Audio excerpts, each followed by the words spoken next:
بحسبان والنجم والشجر يسجدان والسماء رفعها ووضع الميزان ألا تطغوا في الميزان وأقيموا الوزن بالقسط ولا تخسروا الميزان والأرض وضعها للأنام فيها فاكهة والنخل ذات الأكمام والحب ذو العصف والريحان فبأي آلاء ربكما تكذبان.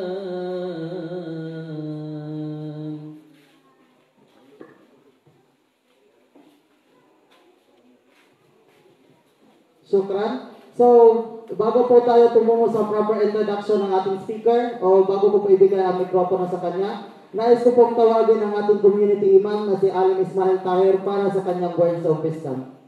Takbir!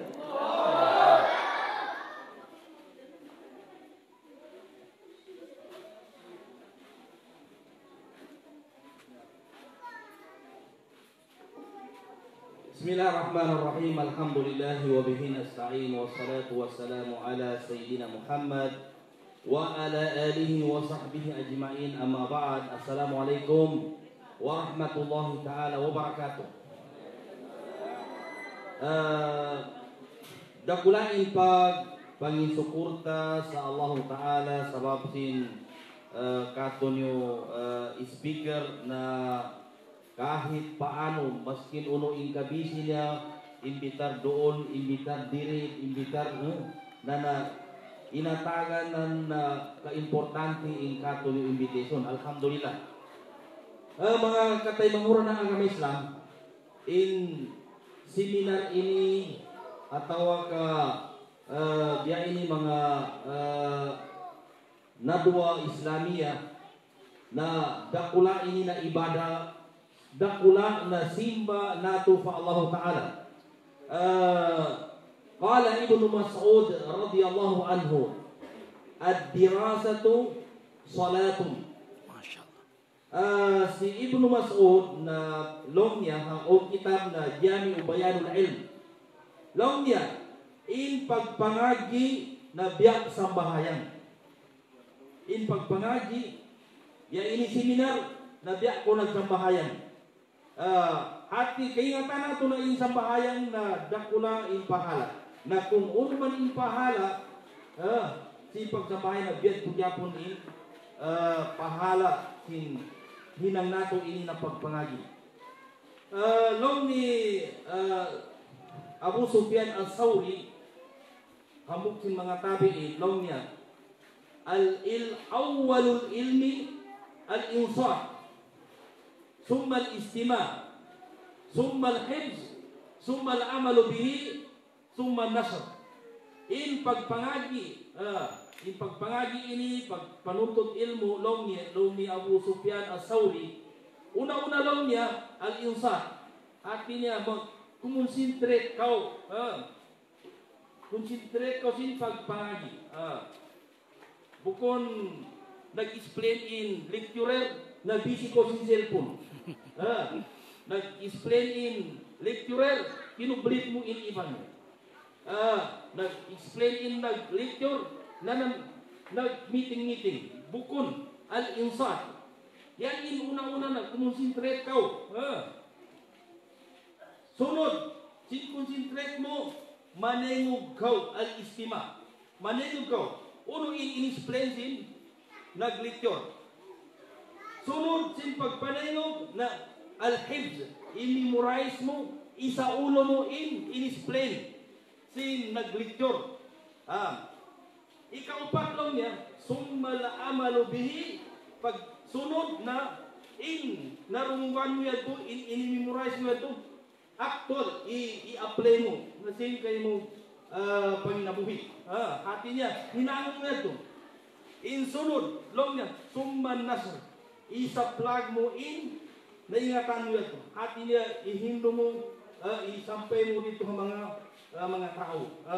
Sin anak mo, sin pamilya mo, bieto. Na, di ko napataasun ka, importante na nadihilan ka mo guideline, biya ini na mga hinang nato. Wa akhiru da'wana alhamdulillahi rabbil alamin.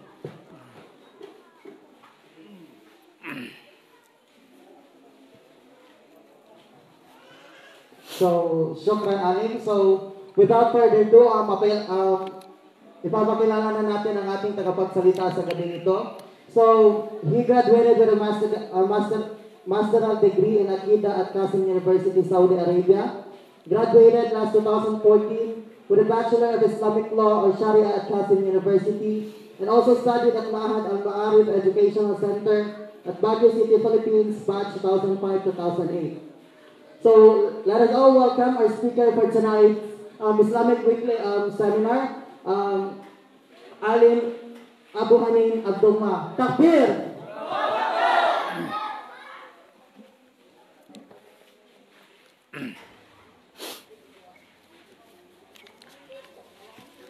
Bismillah. Bismillah, bismillah. Taib. Inshallah ta'ala, mag-uumpisa tayo. So yun na nga yung ating nabanggit ng ating ulama, ng ating sheikh, si Sheikh Ismail Tahir, na yung paalala, no? Pinakamahalaga yung una, yung mabuting pag-unawa, pakikinig. Okay? So, yaman lamang na pumupunta tayo rito upang mangalap ng kaalaman. So, magtarkiz, no? Mag-focus tayo sa napapakinggan natin para mag-benefit tayo, may mapulot tayong kaalaman. Kasi ang pinakamahalaga, yung nabanggit ng ating sheikh, yung pakikinig, inuunawa mo, pagkaraan isa sa ulo mo, no? I-implement mo, i-nanashare mo, ibabahagi mo. Alhamdulillah. So, naway ito ang maging paraan ng ating pakikinig, pagsasaliksik ng kaalaman. So, mashallah, napakagandang paalala yun, no? So, inshallah ta'ala, umpisahan natin. Bismillahirrahmanirrahim. Alhamdulillahi rabbil alamin. Wassalatu wassalamu ala rasulillah wa ala alihi wa ashabihi ajma'in. Amma ba'd. Assalamualaikum warahmatullahi ta'ala wabarakatuh. Allahumma arina al-haqqa haqqa warzuqna ittiba'a wa arina al-batila batila warzuqna ijtinabah. So, sa inyong lahat, mga magulang, mashallah, aking mga magulang, mga kapatid, mga kaibigan, mga masyaikh, mga ustad, maraming naway nasa matiwasay tayong kalagayan, no, patatagin nawa tayo ni Allah subhanahu wa ta'ala. Assalam po sa inyong lahat at magandang gabi po sa inyong lahat. At maraming salamat sa inyong lahat, sa ating mga leader, sa ating mga ustad, mga guro, sa pamumuno ng ating imam, na si Sheikh Ismail Tahir, sa kanyang pag-imbita at pagtanggap nyo sa akin ng magandang pagtanggap. So ito yung first time ko pumunta dito. Alhamdulillah, inshallah ta'ala, may mga susunod pang pagtitipon. Kanina sinabi sa akin ng kapatid na dito pala nakabase dati si Salman Sargila at si Sheikh Abdul Rashid Mamuntuan, no, dito sa lugar na ito. Si Salman, Sheikh Salman, para kami magkapatid, kadugo, subhanallah. No, matalik ko siyang kaibigan, no? Batch ko siya sa Al-Ma'arif, no? Hanggang sa nakapagtapos kami ng 3 years sa Qasim University, sabay kaming natanggap sa Qasim University, no? Roommate, no? Kasama ko talaga siya sa isang room, kami ang magkasama sa 5 years na pag-aaral ng Arabic at ng college, kolehiyo, mashallah. So ganun kami ka-close ni Sheikh Salman, alhamdulillah. Pangalagaan nawa siya ni Allah subhanahu wa ta'ala. So ngayon mga kaibigan, mga kapatid, alhamdulillah, tatalakay na naman tayo, no? Tandaan nyo, alhamdulillah, itong Shahrul Ramadan, Shahrul Ilm, Shahrul Ta'allum. Okay? Mashallah, mga gawaing pagsamba, hindi lang yun, ito yung buwan na sinasamantala natin sa pagsasaliksik ng kaalaman. Okay? alhamdulillah, pati yung ating mga kaluluwa, binubusog natin ng kaalaman. No, mga ibadat, gumagawa tayo ng ibadat, ito yung mga pagkain ng ruh, mga kaluluwa natin, at ganun din yung kaalaman, masigit na kailangan natin yung kaalaman. Alhamdulillah, kaya ang ating mga ulama, mashallah, pagantimpalaan nawa sila ni Allah, no, na nag-organisa ng mga ganitong Islamic seminar. So napakahalaga po ito, no, napakabiyayang programa, alhamdulillah, na dapat hindi natin kinakaligtaan. Okay, hindi natin kinakaligtaan. Kasi yung mga ganitong pagtitipon, mga brothers and sisters, may tuturing to sa pagsasaliksik ng kaalaman. Alam nyo ba yun? At alam natin yung pagsasaliksik ng kaalaman ay ibada. Pinakamainam na uri ng ibada kaysa sa mga voluntaryong sala o di ka itong pinakamainam na voluntaryo. No, yung pagsasaliksik ng kaalaman at hindi lang obligado sa atin ang pagsasaliksik ng kaalaman. Marahil may mga tao na umabot na sa edad na hindi na kayang pumunta sa madrasa o di kaya sinasabing hindi na namin kayang pumunta sa madrasa sa ganitong edad, no? Upo kami sa mga bata kasama, hindi naman siguro appropriate, no, nababagay ustad. So, maaring siguro tama yung pangangatwiran, pero tandaan mo, mayroong ibang kaparaanan ng pagsasaliksik ng kaalaman. Kung umabot ka na sa, alhamdulillah, edad na ganito, 30, 40, 50, pwede kang gumalo, no, sa mga seminar na mga ganitong seminar, no, para na nagsasaliksik ka ng kaalaman, nalalaman mo yung mga dapat mong alamin, mga obligasyon mo, at yung mga babala, no, nabibigyan mo ng babala, awareness ang sarili mo laban sa mga bagay na dapat mong hindi gawin. So ganyan dapat ang isang Muslim, no, pinaglalaanan niya ng oras, naglalaan siya ng oras, no, sa mga ganitong pagtitipon. Alhamdulillah, tayo ay maswerte o di ka mabiyaya, pinagpala na tayo ay nabibilang sa mga ganitong gathering. Alhamdulillah, ito ay taufik, patnubay, gabay, hidayah sa atin ni Allah subhanahu wa ta'ala na pinili tayo ni Allah na maparito sa mga ganitong pagtitipon. Okay, hindi lahat ay, subhanallah, may mga ilan dyan na ang mga lugar, punong-puno na mga seminar, pero pinagkakaitan nila, nagtatamad-tamaran sila, no, wala silang pagmamahal sa relihiyon, pagsasaliksit ng kaalaman. So, alhamdulillah, tayo ay naparito ngayon, so ito ay taufik patnubay ni Allah subhanahu wa ta'ala. No, ito ay sukatan sa pagiging mabuti mo sa paningin ni Allah subhanahu wa ta'ala. Anong sinabi ng ating Rasulullah, mahal na propeta, sallallahu alaihi wasallam, man yuridillahu bi khair yufaqihu fid din. Sino mang naisin, ika ng mahal na propeta, sino mang naisin ni Allah sa kanya sa isang alipin ang kabutihan, no? Ipapaunawa sa kanya ito, sa kanya ni Allah ang kanyang relihiyon. So kapag nagsasaliksik ka ng kaalaman, naglalaan ka ng mga oras sa mga seminar, pagdalo sa mga pakikinig sa mga wasyat, muhadara ng ating mga ulama, no, isa puso't isip mo na yan ay kabutihan. Nasa kabutihan ka. Ginagabayan ka ni Allah. Minamahal ka ni Allah. Ninanais sa iyo ni Allah ang kabutihan. Hindi ginawang sukatan sa kabutihan ang kayamanan. No? Ang sinabi dito sa hadith, kapag ikaw ay nagsasaliksik ng kaalaman, ginusto sa iyo ni Allah ang kabutihan, ibibilang ka ni Allah sa mga taong inuunawa niya ang relihiyong Islam.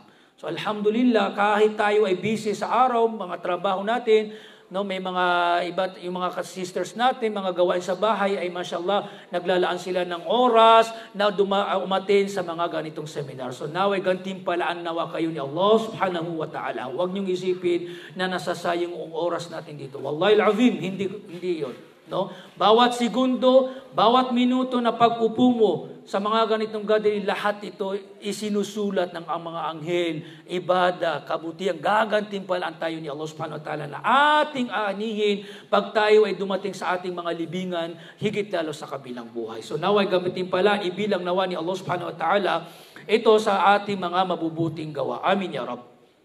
So ngayon, ang binigay sa akin na topic, maudu', bandingan, ng ating butihing Sheikh, si Sheikh Ismail Tahir, na aking tatalakayin sa inyo, para maiba naman tayo, no?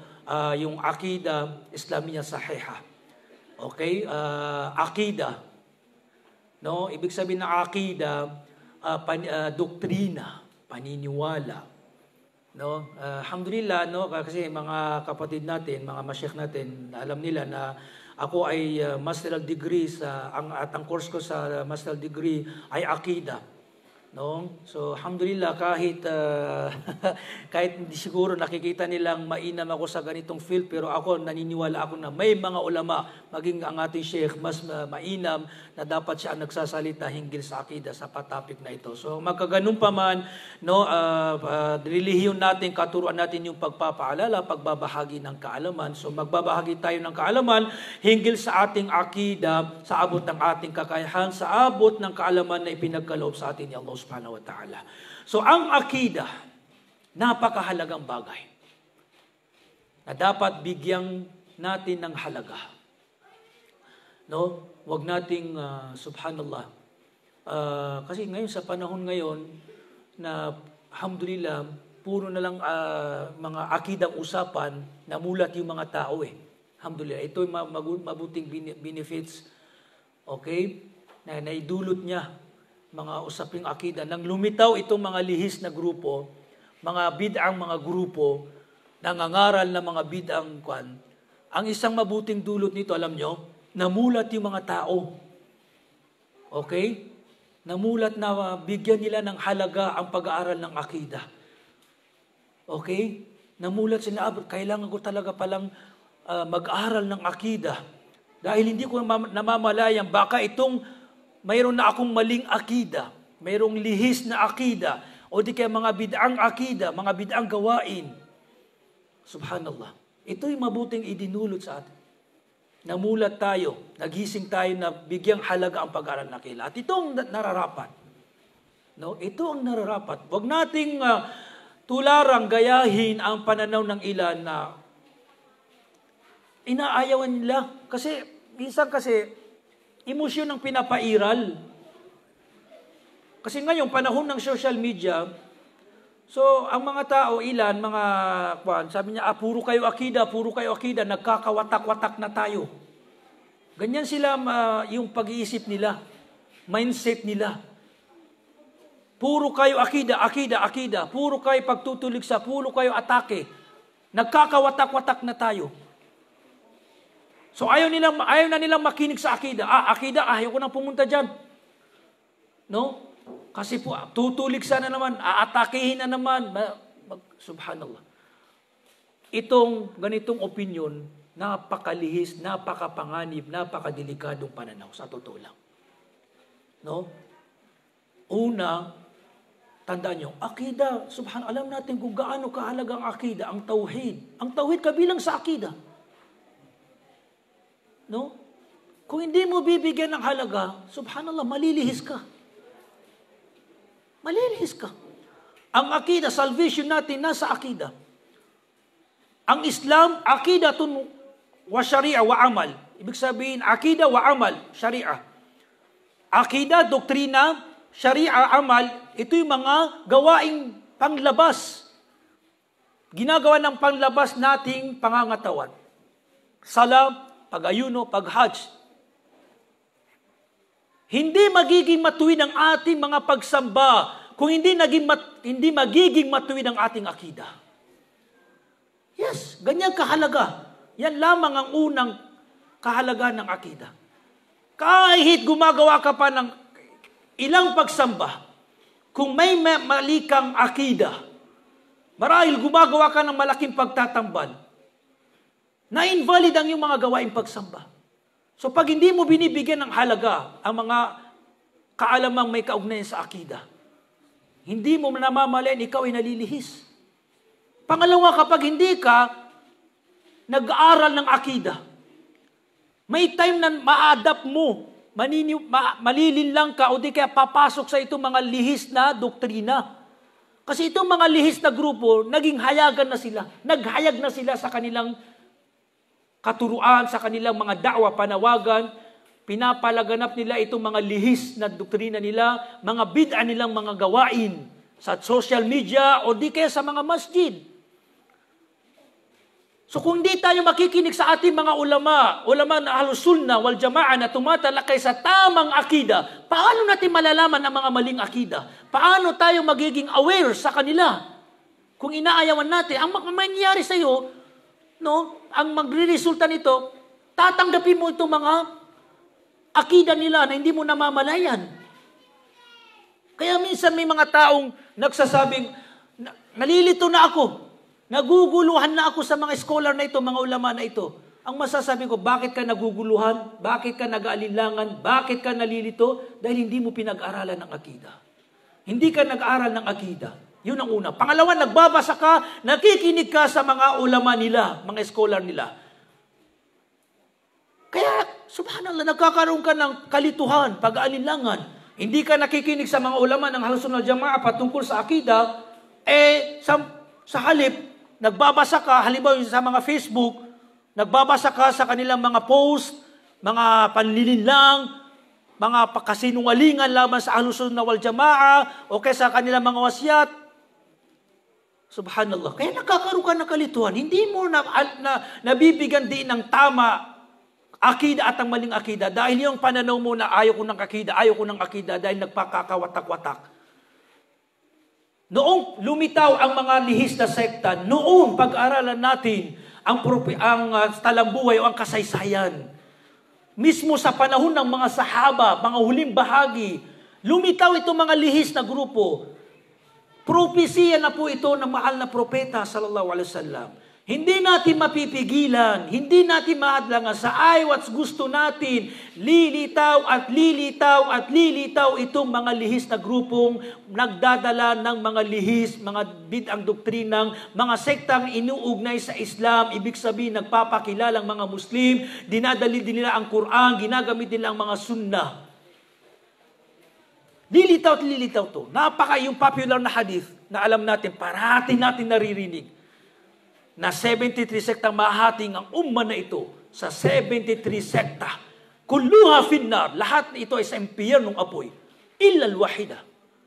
Kila wa ma hiya ya Rasulullah. Ya Rasulullah, ano po? Sino sila o anong itong grupo o tanging maliligtas mula sa impyernong apoy? Anong sinabi ng mahal na propeta? Popular na hadith to. Wa ma ana alayhi al-yawm wa ashabi.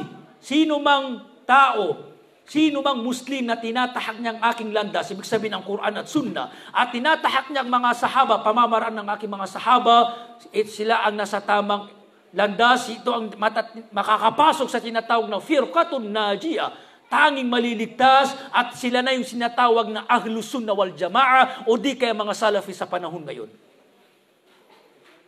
Kasi itong Ahlus Sunnah wal Jamaah, lagi kong inuulit, at itong Salafi, hindi po ito sekta, natatanging sekta, at walang organisasyon na mag-aangking kami lamang at hindi nasasaklawan ng panahon.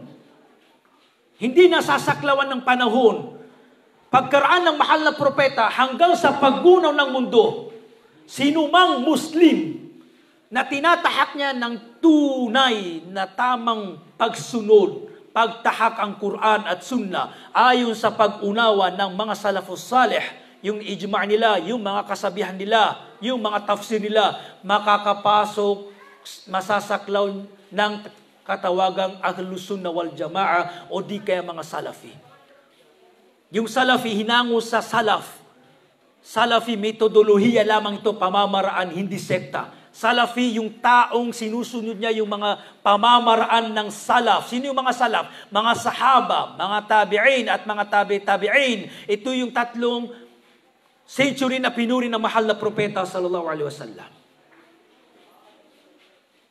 Ibig sabihin, ang kaparaanan ko sa din, sa doktrina, yung mga salafus salih. Na sinusunod nila ang Quran, sinusunod ko ang Sunnah, no, batay sa pamamaraan manhaj ng mga salafus salih. Itong mga lihis na grupo, makikita natin bakit sila naligaw, lumabas sila sa itong mga katibay na to, Quran, Sunnah, o di kaya ang mga salafus salih hindi nila kinukuha. At mapapagtantan natin yan.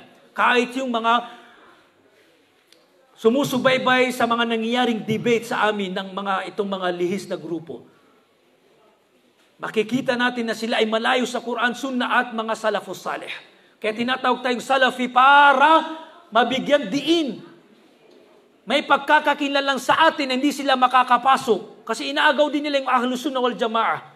Tinatawag din nila sila ay Ahlus Sunnah wal Jamaah. So itong mga sahaba, sa panahon nila, lumitaw itong mga lihis na grupo. Alam nila, nalalabas talaga itong mga lihis na grupo, mga bid'ah, mga grupo. Qadariyah, Khawarij, Shia sa panahon nila. Sa panahon ng tabi'in, lumabas yung mga lihis na grupo. Sinagot nila, inihayag nila. Sinagot nila yung mga kabulaanan nila, panlilang nila, maling katuruan nila. At tinawag nila itong mga taong tong ahlul bid'ah. Ibig sabihin, mga taong may nagdadala, nangangaral ng mga bid'ah, mga bagong katuruan, mga bid'ah man na doktrina o mga bid'ah man na mga gawain. At tinawag nila ang kanilang mga sarili, mga tabi'in, ahlul hadith, mga taong sumusunod sa katuruan ng mahal na propeta sallallahu alaihi wasallam. At yung mga taong ito, mga ahlul bid'ah, sumusunod, nagtuturo ng mga bid'ah. So lumitaw itong katawagan. So naging emotional ba yung mga tao doon sa panahon nila? O kayo mga sahaba, ano ba to? Nagkakawatak-watak na tayo. Hindi. Subhanallah. Itong dapat nating maunawaan. No? Kasi walang pagkakaisa. Ang tunay na pagkakaisa, dapat magkaisa tayo sa tamang akida. Yan ang tunay. Itong mga lihis, mga ahlul bid'ah, sila ang nagsasanhin ng pagkawatak-watak sa umma na ito. Ginugusto natin yung pagkakaisa. Yes, tama. Ginugusto natin ang pagkakaisa. Pero saan pagkakaisa? Pagkakaisa sa tamang akida. Ang akida ng mahal na propeta, ang akida ng mga sahaba. Para tayo magkaisa, anong resolusyon? Manumbalik sila, magtawba sila. Iwanan nila itong mga bid'a nila, manumbalik sila sa Quran at Sunnah, magkakaisa tayo. At welcome. Ni-welcome natin ang ating mga kapatid na gumagawa ng bid'a, na bumalik sila sa Quran at Sunnah, na katulad ng panunumbalik ni Imam Abul Hasan al-Ash'ari, pagtatawba niya, na isang founder o di kaya sinusunod nilang bilang kanilang imam. Ang ibig sabihin ang mga Ash'ariyah. Yan ang gusto nating ipaunawa sa ating mga kapatiran. Famadha ba'da al-haqqi illa dalal. Wala nang susunod sa katotohanan, sa tamang akida maliban sa kaligawan. So dapat nag-isa lang ang akida. Ang mga taong ito, naghayagan sila kasi ang sinasagot, may mga tao kasi halimbawa mga bapa, mga babo, o di kaya mga taong may mashallah mabuting kaisipan, no, may concern sa umma na ito. Bakit ngayon, puro ba ngayon, mga bagong mga ulama, mga kabataang mga ulama, nagbabangin sa Facebook? Wala naman ito sa panahon ng mga ulama nung 80s, 70s. Totoo, wala. Pero alam niyo ba kung anong sinasagot ko dito? Una, walang social media noong una, 70s, 80s.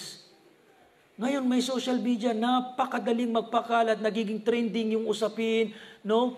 Na pinag-uusapan, lahat tayo ngayon nagpe-Facebook.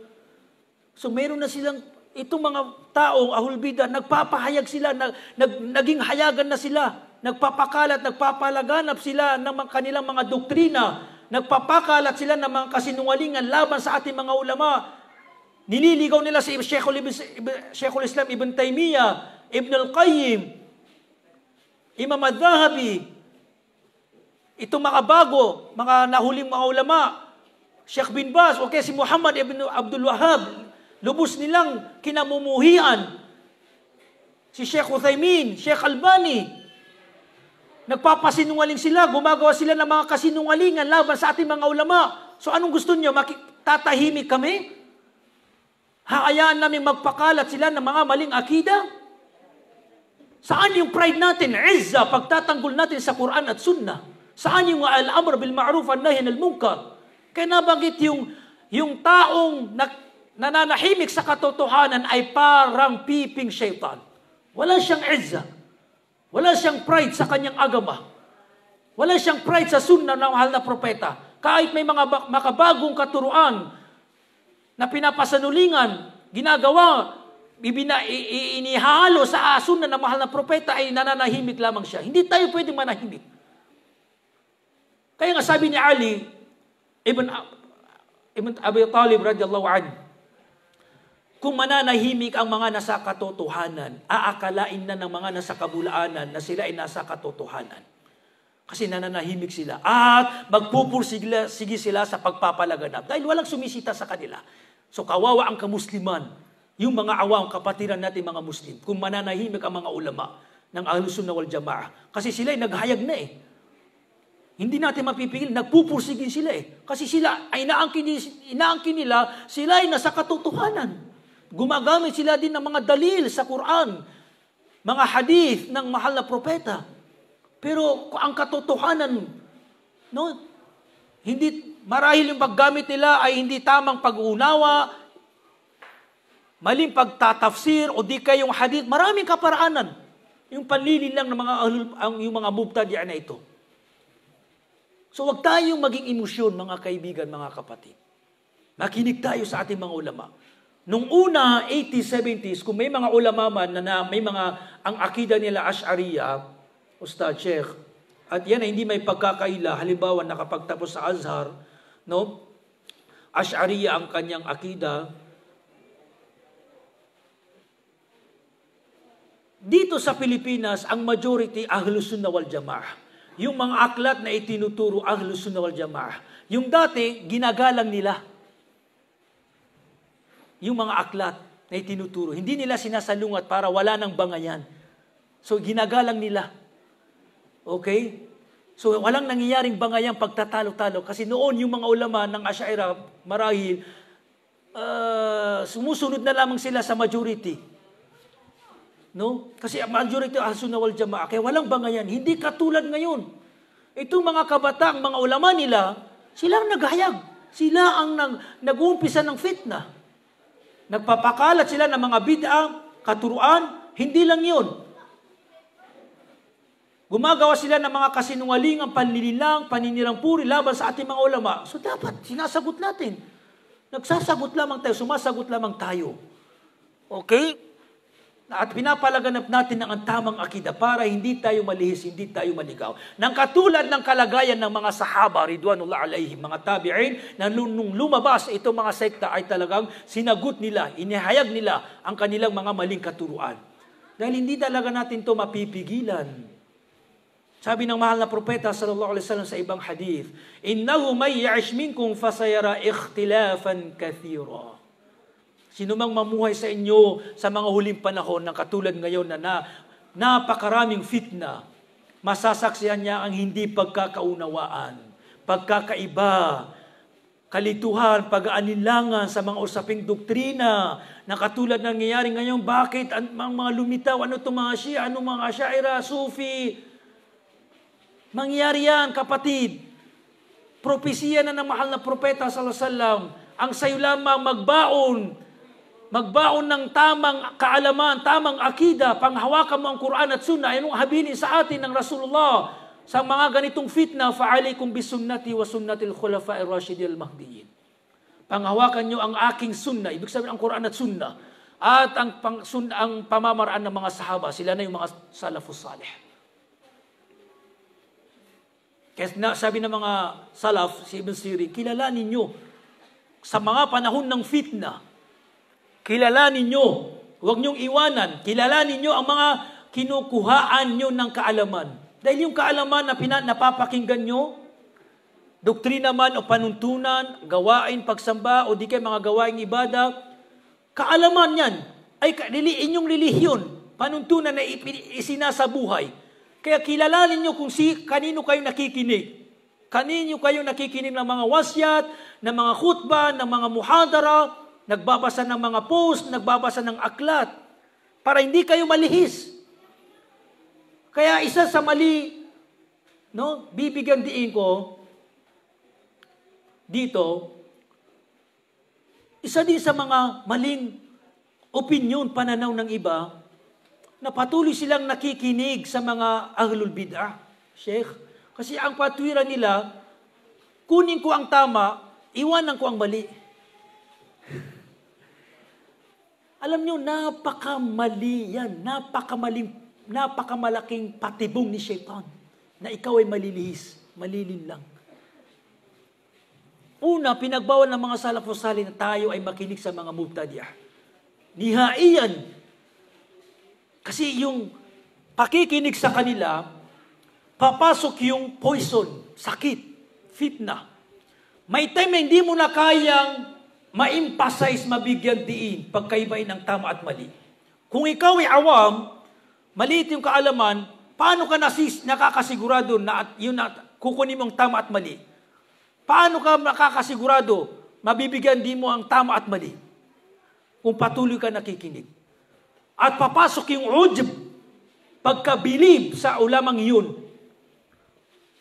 No? Kasi yung patuloy mong pakikinig, magkakaroon ka na ng pagmamangha, pagsunod, yung follow. Kasi yung tao talaga, yung palagi niya pinapakinggan, iniidolo, may time na talagang ipagtatanggol niya. Kahit alam niyang mali o kahit nasa maling katuruan. So yan ang poison, virus, kung bakit ipinagbawal ng mga salafus salih ang pakikinig sa mga ahlul bidah. Kasi papasok yung sakit, pagkabilib sa kanila. Na darating yung time na dahil patuloy kayo nakikinig sa mga ahlul bidah, ay wala na, tinangay ka na ng pagmamahal, pagkabilib, pagkamangha sa taong yun. Kaya magiging panatiko ka na sa pagsunod sa kanya. Ipagtatanggol mo na yung taong na yun, no? Kahit alam mong may nalalabag sa Quran, nalalabag sa Sunnah, o di kaya sinasabi ng mga ulama na mag-ingat sa taong yan dahil nagpapakalatang bid'ah. Tinatanggi mo, hindi. Minamahal ko yung taong yan. Tama ang katuruan niya. Bakit nyo inaapi? Bakit nyo ganyan? Pinagtatanggol mo. So nasa lihis ka na. Subhanallah. Dahil sa pakikinig mo. Pang-apat, ang ating mga ulama, anong hindi nila ipinaglaanan sa atin? Lahat ng ating pangangailangan. Mga subject, kung yung mga sa online, anong hindi nila ibinigay sa atin na pinaglaanan na programa? Quran, mashallah, may mga ulama na Ahlus Sunnah wal Jamaah na naglalaan ng oras na ituro ang Quran, subject nila, Quran, Nahwu, Sarf. So sa kanila tayo mag-aral. Hindi na natin kailangan ng mga mubtadi'ah. Sa khutbah, sa seminar, mashallah. Kahit panahon tayo ng social media, hindi na natin kailangan makinig sa mga ulama nila. Sapat na, mayroon na tayong mga ulama. Sapat na, marami ang mga ulama natin sa iba't ibang tribo na gumagamit ng Tagalog, Maranao, Maguindanao, Tausug, Calagan. Marami akong kilala mga ulama, mashallah, na naglalaan ng mga ganitong programa sa Facebook. Halimbawa sa akin lamang, no, sa aking page, 2 subject ang aking pinili, napakahalaga, faith at akida. No? Na para yung mga taong gustong mag-aral ng akida, pag-aral nila sa akin o sa iba na nagtuturo ng akida. Hindi na kailangan pa ng mga ulamang mga mubtadi'ah para mag-aaral ng akida. Subhanallah. Na itinuturo ng ating mga ulama yung mga basic, halimbawa, na dapat kailangan malaman. Subhanallah. So maging aware po tayo laban sa kanila. No? Binibigyan diin ko. No? Lagi kong binibigyang halaga ang pag-aaral ng akida. Napakahalaga po, mga kaibigan at mga kapatid. No? Ang kahalagahan ng akida, no, yun ang una, ang Islam binubuo sa dalawa. Binubuo sa dalawa. Akida wa amal, o di kayo na yung Sharia. Yung akida, yung kabuuan ng akida po, kahulugan ng akida, doktrina, sinasali sa Tagalog na doktrina. Pero sa pangrelihiyong kahulugan, anuman yung pinaniniwalaan ng isang tao sa kanyang puso, nang walang pag-aalinlangan, tiyak. Kasi yung akida, nakabuhol, akad, nakatali, nakabuhol. No? Yan yung nasa puso mo, yung nakabuhol, nakatali. Yun yung pinaniniwalaan mo. No? Na walang pag-aalilangan, dapat tiyak na akida, walang pag-aalilangan. At nagre-resulta ng gawain. No? Nagsasala ka dahil ang paniniwala mo si Allah ang dapat lang sambahin. Yun ang akida. Akida mo si Allah na ang nag-iisang Diyos. Nakikita natin, nagre-resulta ng gawain. Ito yung napakalaga akida, yung nasa puso. Mga doktrina, mga pinaniniwalaan, nandyan na yung mga 6 articles of iman, al-imanu billah, wa malaikatihi wa kutubihi. Ito yung mga pangunahing pinapag-aralan sa akida, lalo-lalo na yung tauhid, akida. No? So ano man yung mga pinaniniwalahan, dapat natin bigyan halaga. Halimbawa yung tauhid. Ito yung aham mabahith, pinakamahalagang pinag-aaralang subject sa akida. So alam natin kung gaano kahalaga ang akida ay tauhid. Kasalungat niya ang pagtatambal, shirk. So halimbawa naunawan lang natin, ang tauhid ay pagsamba lang, pagsujud, pagpapatira pa lamang. Pero hindi natin alam yung nakakasira sa tauhid yung shirk. At hindi natin alam na yung shirk, maraming uri ang shirk. Hindi lang yung pagsamba sa mga rebulto, pagdudua sa mga rebulto. Maraming uri ang shirk. Kabilang dito ang pagtangkilik sa mga manghuhula, sa lamangka, kabilang sa shirk, na sumisira ng tauhid. So kung tauhid lamang, hindi mo inunaw ang tamang pagunang tauhid, sumasamba ang isang tao sa nag-iisang Diyos, Allah, ibadah, tauhid, pero gumagawa ng malaking pagtatambal. So anong saysay ng tauhid? Dapat unawain natin maigi, pag-aralan natin ng akida, para hindi tayo malihis bilang mga Muslim. So ganyang kahalaga mga kaibigan, mga kapatid. Ang akida napakahalaga, ito yung unang inobliga sa isang Muslim na kanyang saliksikin, unawain. Makikita nyo kung may isang alipin, Kristiyano o ano pa mang relihiyon, ibang relihiyon, kapag pumasok sa Islam, ano yung ipapaunawa natin sa kanya? Tauhid, la ilaha illallah. Akida ang tauhid. Bago siya magsala, bago pa siya magudo, kailangan talaga maituwid niya yung paniniwala niya na dapat lamang sambahin si Allah na nag-iisa at itanggihan niya yung dati niyang paniniwala. Halimbawa sa Christianity, Trinity, Diyos Ama, Diyos Anak, Diyos Espiritu Santo. Dahil nasasalungat niya yung tauhid, yung la ilaha illallah na ito. Dapat tanggihan niya ito. Tanggalin na niya sa kanyang puso itong paniniwala na ito para maging tunay siyang Muslim. Pagkaraan, saka lamang siya kanya ituturo ang paghudo, pagsasala, pag-ayuno o ano paman. Si Mu'adh bin Jabal, nung siya ay inutusan ng Rasulullah, Ya Mu'adh, gagawin kitang mensahero, magpapalaga ng da'iyah sa Yemen, palaganipunduan ang Islam, sa puso mo na ang mga tao dyan ay mga ahlul kitab, mga Kristiyano at mga Hudyo. Ang una mong magiging paanyaya, da'wa sa kanila, ano? Tauhid. An yashhadu an la ilaha illallah. Kapag sila'y nagsaksi, tinanggap nilang tauhid, saka mo sa kanila iturang pagsasala, pagzazaka, pag-ayuno. Ganyan kahalaga ang akida, mga kaibigan, mga kapatid. Ang pag-aaral sa akida, nagiging matuwid ang ating akida. Nagiging tama ang ating mga gawaing pagsamba. Nalalayo tayo sa mga pagtatambal, mga gawaing, mga maling doktrina, pag-aalinlangan, nawawala yung kalituhan, pag-aalinlangan pag pinag-aaralan natin ng akida. Kasi, mashallah, alhamdulillah, nagpapaliwanag ang ating mga ulama ng tamang akida, so nalalaman natin ang tamang akida. Nagiging safe yung ating mga pinaniniwalaan para mawala yung mga kalituhan, mawala yung mga pag-aalinlangan, matigil yung mga maling mga doktrina. Tingnan nyo, dito sa atin sa Mindanao particularly, ang dami nating mga kaugalian, mga doktrina pinaniniwalaan noon ng ating mga ninuno na lumalabag sa Islam. Mga doktrina, mga kaugalian, mga pinaniniwalaan, halimbawa yung mga pangitain. Alhamdulillah, bakit nawala? Dahil sa ijtihad ng ating mga ulama. Dahil sa kanilang pagpapalaganap ng tamang akida, tamang tauhid. Subhanallah. Kaya nawala o napakaunti yung mga maling mga doktrina, mga pinaniniwalang pananaw, mga pangitain at iba pang mga sumasalungat sa tauhid. Alhamdulillah. So ganyan ang resulta ng pag-aaral ng akida, pakikinig sa ating mga ulama na tumatalakay sa akida. So ngayon, ano yung, kasi akida sahiha, tamang akida. Pag sinabing akida, tamang akida, ibig sabihin may maling akida. Yung akida, doktrina. So yung akida, pwedeng yung tao, yung akida niya, doktrina niya, maaring bulaan o lihis na akida at maaring tamang akida. Okay? Dalawa. So bakit tayo nag-aaral para maging tamang akida? So ano yung tamang akida? So ito ang tanong. Ano yung tamang akida?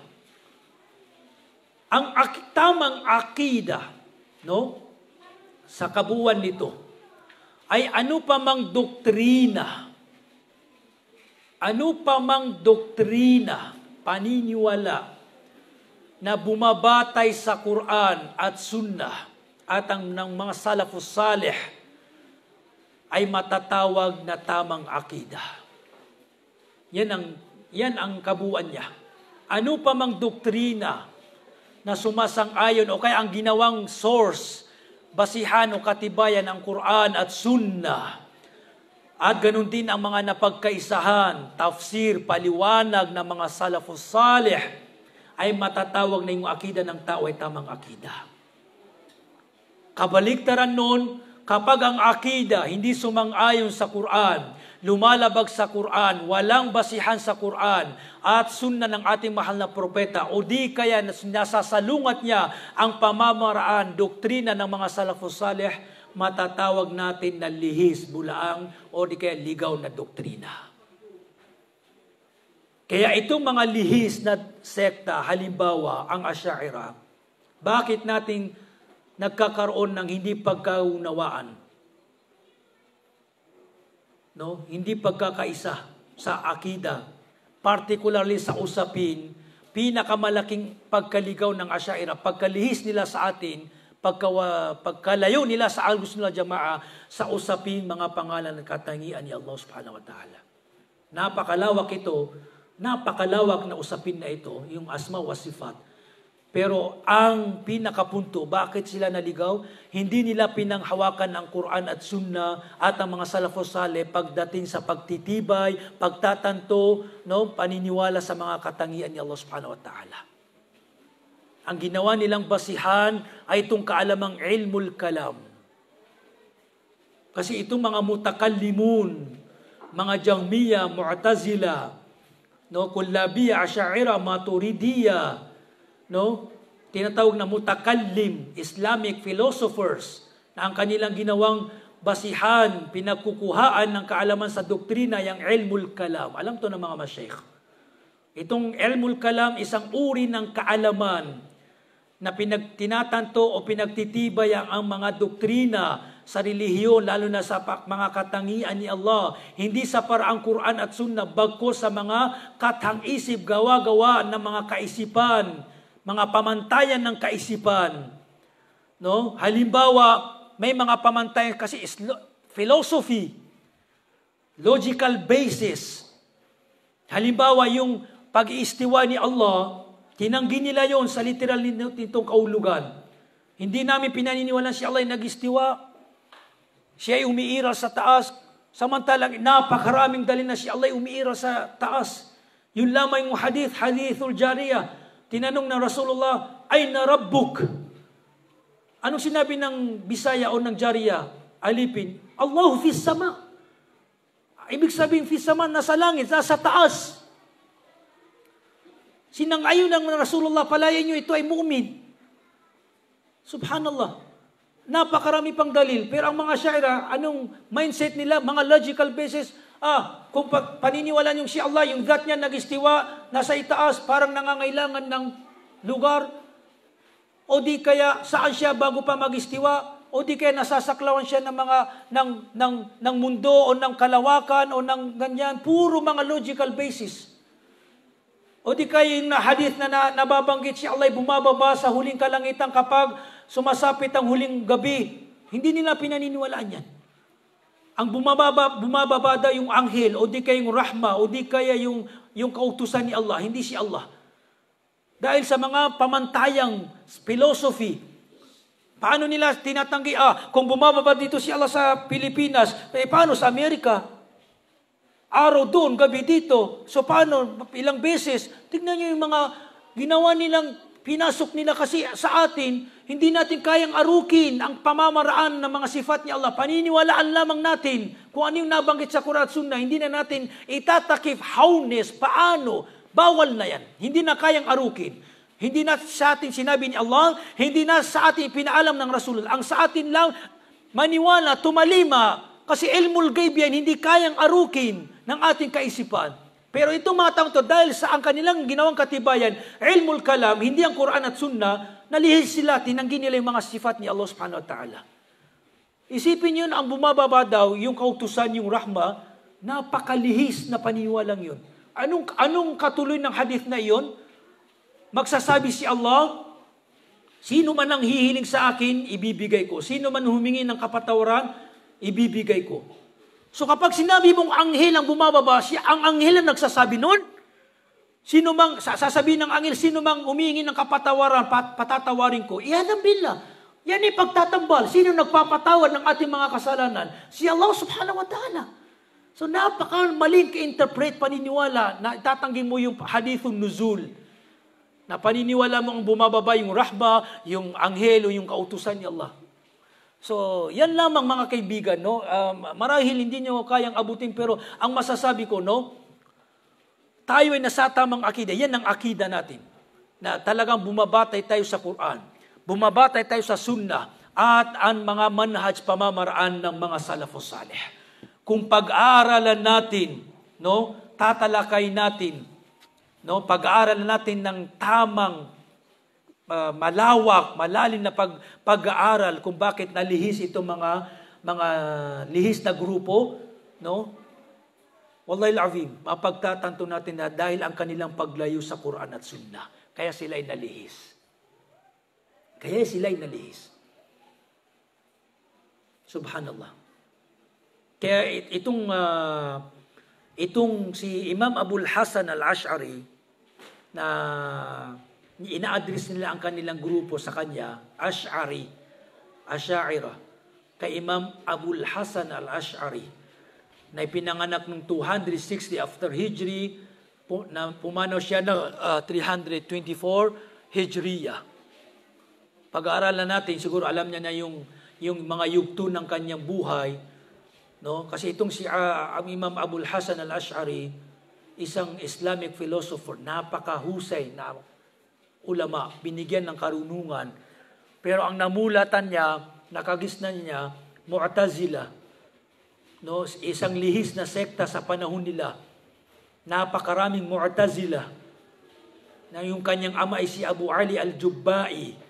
Amain niya, stepfather, nakapag-asawa sa kanyang ina. So siya ay namulatan niya, nahubog. No, kasi ang kanyang ama ay Mu'tazila, so yun ang kanyang nakagisnan. So 40 years siyang naging Mu'tazila kasi ang kanyang mga namulatan pang mga aklat, mga Mu'tazila. So naging Islamic philosopher siya, philosophy siya. So pagkaraan ng kanyang ama, siya ang pumalit na guro ng mga Mu'tazila hanggang sa yung Kullabiyya sekta din, lumipat siya doon. Pangatlo, dumating sa kanya yung mga aklat ni Imam Ahmad. Ikaapat na Imam, Ahmad ibn Hanbal, na nabasa niya yung mga aklat niya, na talagang Quran at Sunnah lamang ang gawin natin basihan. So napagtanto niya, nagsisi siya, na nung balik siya, inihayag niya sa madla, na iniwan ko na ang mga Mu'tazila, ang ganyan, at pinanghawakan ko na kung ano man ang pinanghawakan ni Imam Ahmad ibn Hanbal. Inihayag niya sa madla, at sumulat siya bilang katibay ng kanyang pagtatawba sa ibana, ang aklat ng kanyang ibana, risala, mga iba aklat ni Imam Abul Hasan al-Ash'ari. So nakasulat sa aklat na ito na subhanallah, nagtawba, pinagtibay niya ang mga katangian, mga hadith nuzul, pag-iistiwa ni Allah, pag-iira ni Allah sa taas. Subhanallah. Napagtanto niya na yung paglayo ko pala sa Quran at Sunnah, ang aking pagkalihis. Pero ang problema, yung mga ulamang sumunod sa kanya, pagkaraan niya, no? Ina-address nila ang kanilang mga salih kay Imam Abul Hasan al-Ash'ari. Ang sinunod niya, yung yugto na nung siya ay nasa Kullabiyya. Yung paniniwala niya na lihis nung ikalawang yugto, yun ang pinanghawakan, pinalaganap nila at magpasa hanggang ngayon. Hindi nila talaga sinusunod si Abu Hasan al-Ash'ari. So tayo, alhamdulillah, sinusunod natin ang mga salafus salih. Mga salafus salih. Sila yung mga sahaba, mga kaibigan, mga kapatid, mga tabi'in at tabi-tabi'in. Kinukuha natin ng Quran at ang sunna ayon sa pag-unawa na pagkaisahan pamamaraan ng mga salafus salih. Kaya tayo, tinatawag natin ang ating mga sarili na salafi. Sila ang sinusunod natin. Yung landas nila, pamamaraan nila. So bakit? Ano yung mga dalil, Ustad, Guro? Ipaunawa mo nga sa amin. Gaano kahalaga ang mga salafus salih, ang mga sahaba, mga tabi'in at mga tabi-tabi'in. Magbabanggit ako ng dalil. Pero pauna ko lamang. Bakit hindi natin susundin ang mga salafus salih? Particularly ang mga sahaba. Sino ang nagparating sa atin ng Islam pagkaraan ng mahal na propeta? Sino? Ang mga sahaba. May higit bang nakakaunawa sa Quran at Sunnah na mahigitan nila ang pag-unawa, pagtafsir ng mga sahaba? Sinong nagparating sa atin ng Islam, Quran at Sunnah, kundi ang mga sahaba, kung di natin susundin ng mga sahaba? Di ba, Sheikh? Yun lamang. Kung tatanggihan natin ang mga salaf, mga sahaba, kanino natin kukunin ang relihiyon? More than 1,400 years nang nakakaraan, pumanaw ang mahal na propeta. Sino nagpalaganap ng Islam? Sino ang naghijra sa iba't ibang lugar? Iraq, Yemen, Iran, Syria, India, hanggang sa dumating sa atin ng Pilipinas. Ijtihad ng mga sahaba, mga tabi'in at mga tabi-tabi'in, kaya dumating sa atin ng Islam.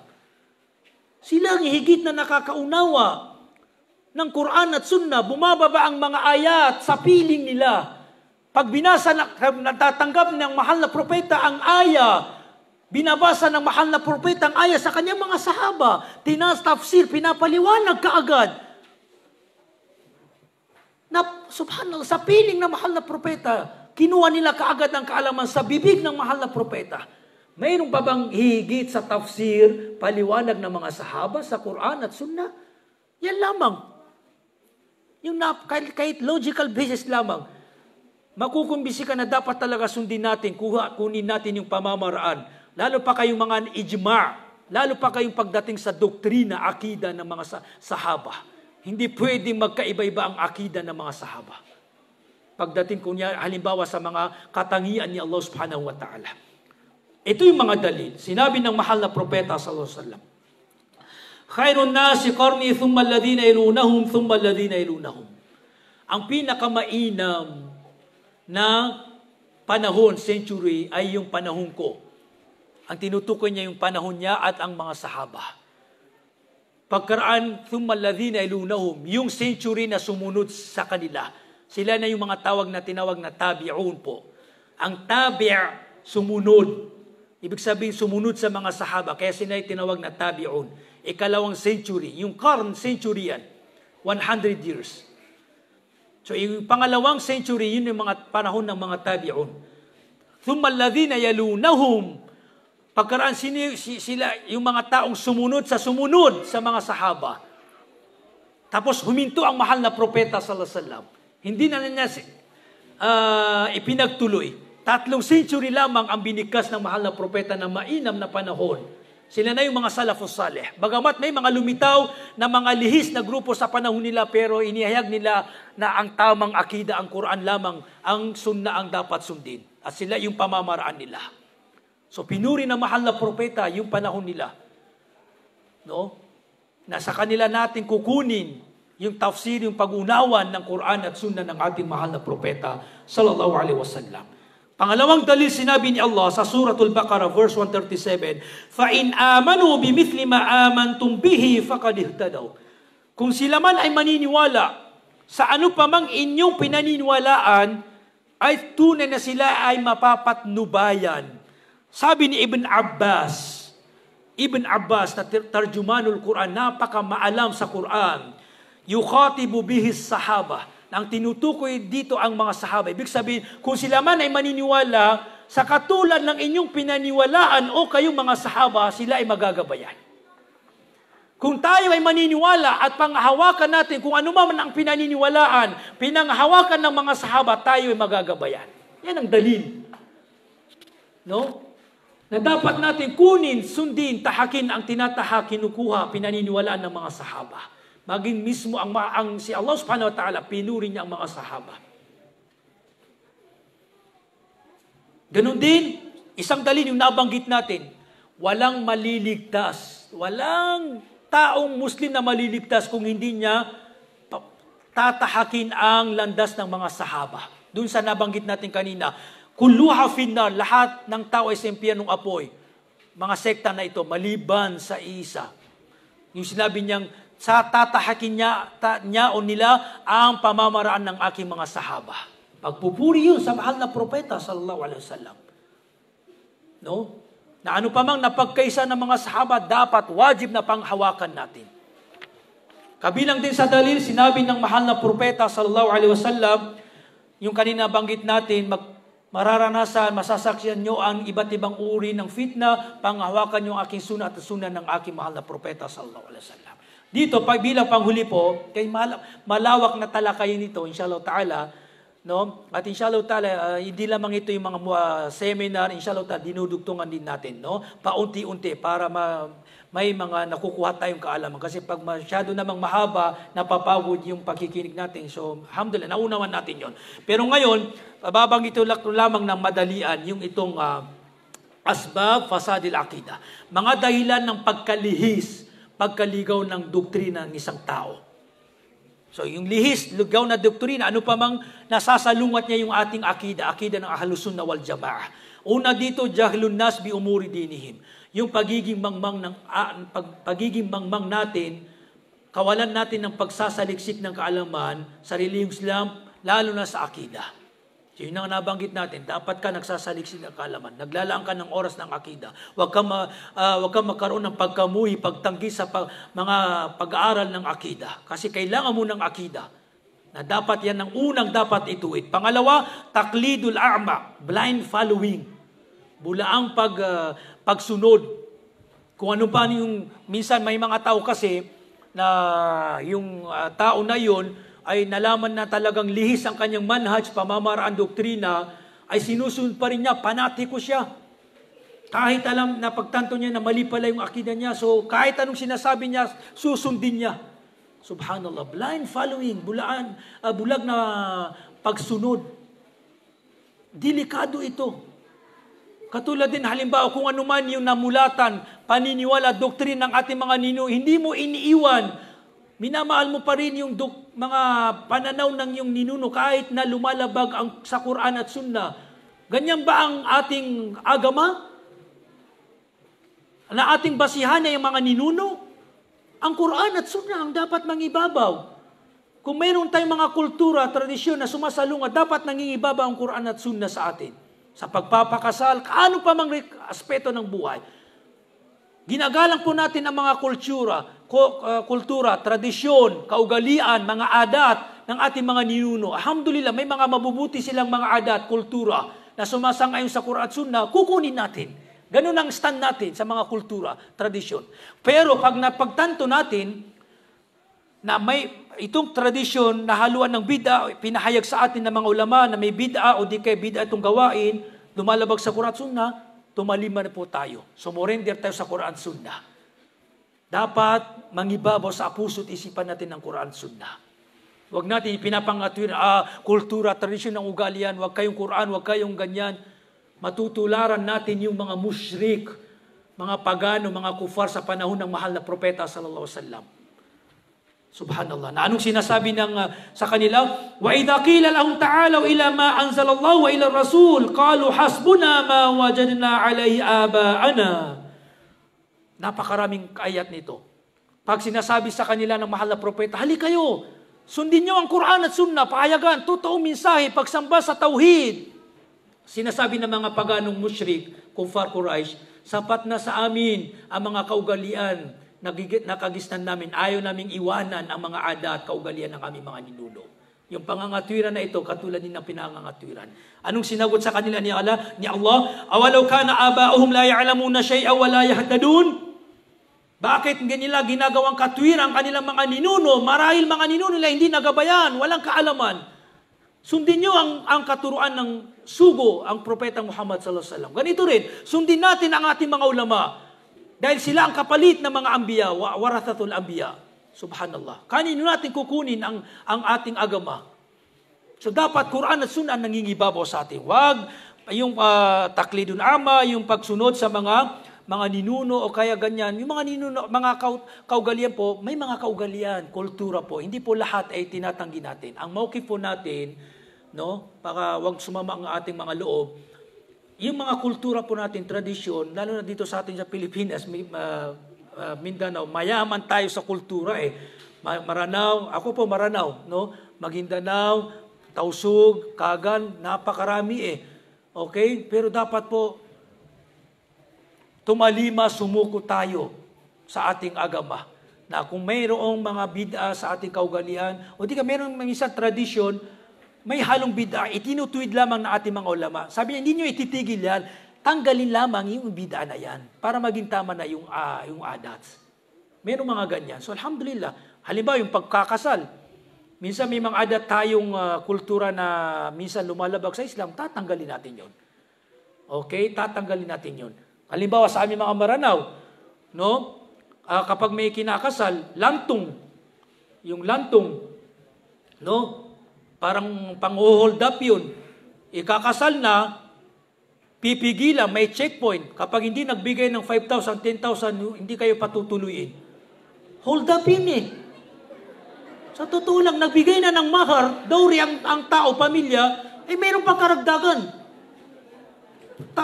Pasintabi, kaya minsan talaga may man napapride, ayaw na ituloy ang kasal, nasisira ang usapang kasal dahil lamang sa ganyan. Bakit kaya tayo sinisingil pa, nakapagbigay tayo ng mahar, di ba? So kaya minsan may mga tao talaga na pag may nangyayari sa amin na hindi natutuloy, napapridean yung sumasama ng loob, nagagalit yung pamilya ng lalaki. Ano po itong lantong-lantong na ito? Wala sa agama. Mga bagong katuruan na ito, gawain. So tinatanggal natin yon. So alhamdulillah ngayon, kumauntin lamang sa amin dahil sa pagpapahayag ng ating mga ulama na ito ay bid'ang gawain. Ganon din sa mga babae.